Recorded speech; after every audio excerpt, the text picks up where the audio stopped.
જય આદિવાસી, જય જોહાર, જય શ્રી રામ. કેમ છો મારા ભાઈઓ બહેનો? બધા મજામાં જ હશે. મેં બી મજામાં જ છે. તો આજે છે 9 ઓગસ્ટ એટલે કે વિશ્વ આદિવાસી દિવસ. તો આજે બિરસા આર્મી દ્વારા આયોજિત કર્યું છે ચીખલી કોલેજ સર્કલથી મામલતદાર કચેરી સુધી ભવ્ય રેલીનું. તો આપણે હમણાં ત્યાં જ જવાના છે. જે બી હોય તે તમને રસ્તામાં બતાવવા ને વિડીયોને એન્જોય કરજો. ને જેણે બી હજુ સુધી મને ઇન્સ્ટાગ્રામ પર ફોલો નહીં કર્યો હોય તે જાઓ, અહીંયા લિંક આપેલું છે, યુઝર નેમ પણ આપેલું જ છે. તો ફટાફટ જાઓ, ફોલો કરો ને મને સપોર્ટ કરો. ને હમણાં રેલી નીકળવાનો પણ ટાઈમ થઈ જ ગયો છે એટલે મેં બી ફટાફટ જામ ને જે હોય એ બધું તમને બતાવું.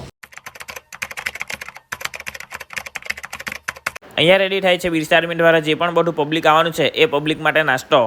અને અહીંયા મારા બધા ભાઈબંધો પર રેડી જ છે. તો ચાલો આજે તમને ફૂલ એન્જોય કરાવું.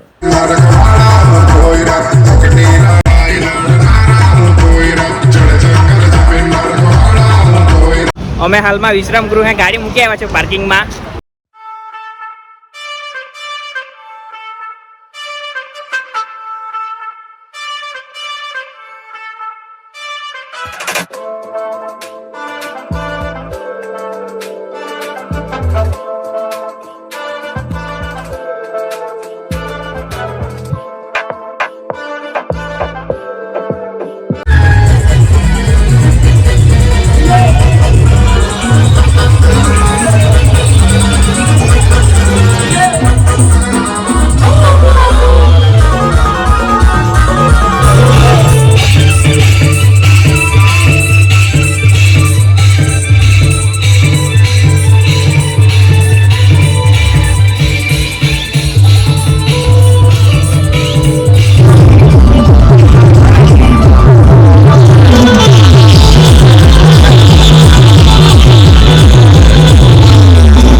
તો તમને આપણો આ વિડીયો કેવો લાગ્યો? જેવો બી સારો લાગ્યો હોય, ખરાબ લાગ્યો હોય તો અહીંયા કોમેન્ટ બોક્સ આપેલું છે, કોમેન્ટ કરી દેજો. ને મારી યુટ્યુબ ચેનલ સબસ્ક્રાઈબ કરજો, ઇન્સ્ટાગ્રામ પર બી ફોલો કરી દેજો. Thank you. જય આદિવાસી, જય જોહાર.